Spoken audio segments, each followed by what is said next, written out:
महाराष्ट्राची कुलस्वामिनी आई तुळजा भवानीच्या चरणी नतमस्तक होतो। आई जिजाऊ मासाहेब यांच्या चरणी नतमस्तक होतो। हिंदवी स्वराज्याचे सरसंस्थापक छत्रपती शिवाजी महाराज यांना मानाचा मुजरा करतो। भारतीय राज्यघटनेचे शिल्पकार भारतरत्न डॉक्टर बाबासाहेब आंबेडकर यांना वंदना अर्पित करतो। आजच्या या सोहळ्यामध्ये मंचावर उपस्थित असलेले महाराष्ट्राचे लोकप्रिय मुख्यमंत्री माननीय एकनाथराव शिंदेजी, लोकप्रिय उपमुख्यमंत्री सन्माननीय अजितदादा पवार, आमचे सहकारी मंत्री सन्माननीय दिलीपराव वळसे पाटील साहेब, सन्माननीय खासदार अमोल कोल्हेजी, सन्माननीय आमदार अतुल बेनकेजी, माजी खासदार सन्माननीय शिवाजीराव आढळराव पाटीलजी, माजी आमदार शरददादा सोनवणेजी, आशाताई भुसकेजी, ज्योतिताई विनायकराव मेटे, या ठिकाणी उपस्थित श्री विजय भोगरे प्रदेशाध्यक्ष महाराष्ट्र सेवा संघ, श्री चंद्रकांत पलकोंडवार, श्री सुहास दिवसे, आपले एसपी आणि सर्वच अधिकारी आणि उपस्थित सर्व शिवप्रेमी भगिनी आणि बंधूंनो, सर्वप्रथम छत्रपती शिवरायांच्या जयंतीच्या निमित्ताने या जन्मोत्सव सोहळ्याच्या मी जगभरातील सर्व शिवप्रेमींना खूप खूप शुभेच्छा देतो आणि छत्रपती शिवरायांचा आशीर्वाद आपल्याला सातत्याने लाभत राहो अशी त्यांच्या चरणी प्रार्थना करतो। आपल्या सगळ्यांना कल्पना आहे की छत्रपती शिवरायांच्या राज्याभिषेकाचं 350वं वर्ष हे चाललेलं आहे आणि खऱ्या अर्थानं छत्रपती शिवराय हे युगप्रवर्तक होते।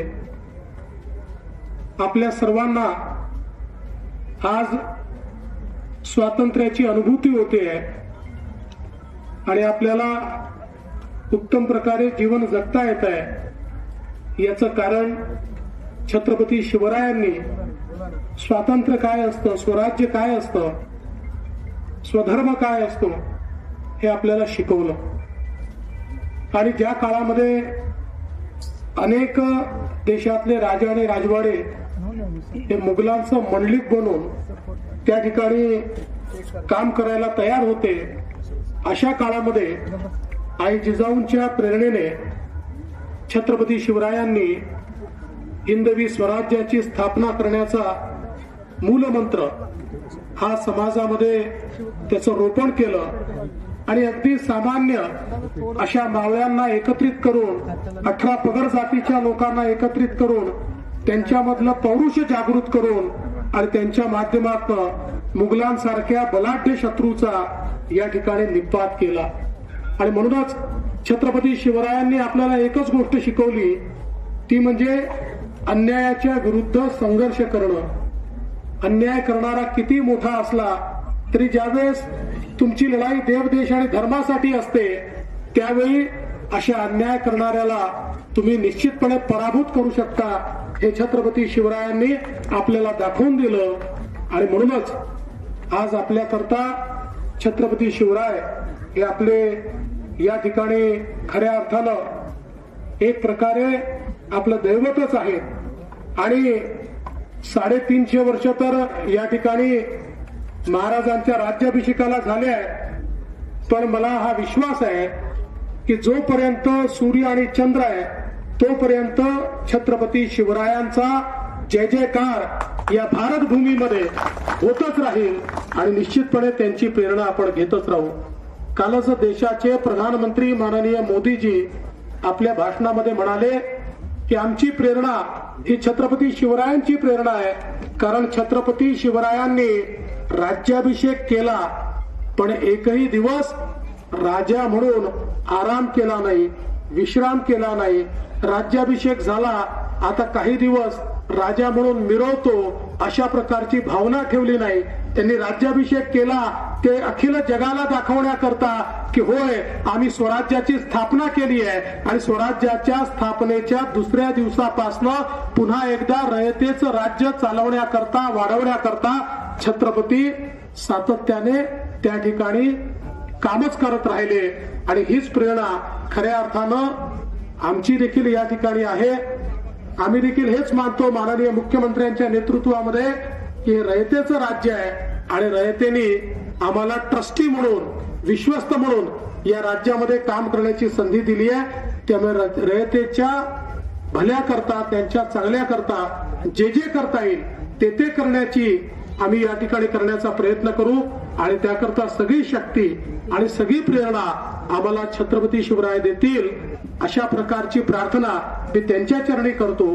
पुन्हा एकदा आपल्या सर्वांना मी अतिशय मनपूर्वक आजच्या दिनाच्या या ठिकाणी शुभेच्छा देतो आणि या खऱ्या अर्थानं शिवराज्याभिषेकाच्या 350 वर्षाच्या निमित्ताने खूप मोठ्या प्रमाणात महाराष्ट्र सरकारच्या वतीनं वेगवेगळे कार्यक्रम आपण घेतलेले आहेत। आपण त्या ठिकाणी शिवसृष्टी देखील प्रत्येक विभागीय जे काही मुख्यालय त्या ठिकाणी तयार करणार आहोत। प्रत्येक जिल्ह्यामध्ये आपण वेगवेगळ्या कार्यक्रमांच्या माध्यमातून नाट्यांच्या माध्यमातून महाराजांचा विचार आणि खऱ्या अर्थानं महाराजांचे चरित्र हे अगदी आपल्या लहान बालकांपर्यंत पोहोचवण्याचा प्रयत्न आपण करतो आणि मला विश्वास आहे की तेच तेज पुन्हा एकदा आपल्याला आपल्या नवीन पिढीत देखील पाहायला मिळेल। मी पुन्हा एकदा मराठा सेवा संघाचे मनापासून आभार मानतो आणि निश्चितपणे जे वेगवेगळी निवेदनं मिळालेली आहेत दादांनी देखील त्याचा उहापोह केलाय, इथल्या चक्रीवादाचा उहापोह केलाय। माननीय मुख्यमंत्र्यांच्या नेतृत्वात निश्चितपणे या सगळ्या गोष्टी कशा प्रकारे आम्हाला नीट करता येईल हा प्रयत्न आम्ही करू। आणि एक शेवटचं या निमित्तानं सांगतो की आज आपल्या सगळ्या किल्ल्यांचं संवर्धन करण्याचा प्रयत्न आपण करतोय। त्याच्यामध्ये ASI ची खूप अडचण आपल्याला येते, पण आता नुकतंच एक त्या संदर्भात केंद्रीय मंत्र्यांसोबत देखील आपण बैठक घेतली आणि त्यांनीही ASI ची जी काही पद्धत आहे ही पद्धत सोपी करण्याच्या संदर्भात काही SOPs तयार करण्याचे आपल्याला आश्वासन दिलंय। मला विश्वास आहे की पद्धत सोपी झाली तर पैशाची कमतरता नाहीये, या ठिकाणी पद्धतीमुळेच त्याला वेळ लागतो। लवकरच आपल्या किल्ल्यांचं जे काही संवर्धनाचं काम आहे हे जे वर्षानुवर्षे आपल्याला करावं लागतं ते निश्चित काळामध्ये आपल्याला करता येईल। आणि एक या गोष्टीचा देखील मला आनंद आहे की युनायटेड नेशन्स मध्ये ज्यावेळी वर्ल्ड हेरिटेज अशा प्रकारचा भारताला आपली त्या ठिकाणी एंट्री द्यायची होती त्यावेळी माननीय देशाचे पंतप्रधान नरेंद्र मोदीजी यांनी वर्ल्ड हेरिटेज मध्ये छत्रपती शिवरायांचे किल्ले हे त्या ठिकाणी एंट्री म्हणून दिलेले आहेत आणि भारतातर्फे आता वर्ल्ड हेरिटेज हे छत्रपती शिवरायांचे किल्ले या ठिकाणी ठरलेले आहेत। मला असं वाटतं याचा आपल्या सगळ्यांना आनंद आहे। पुन्हा एकदा आपल्या सर्वांना मनपूर्वक शुभेच्छा देतो आणि माझं बोलणं संपवतो। जय हिंद, जय महाराष्ट्र, जय शिवराय।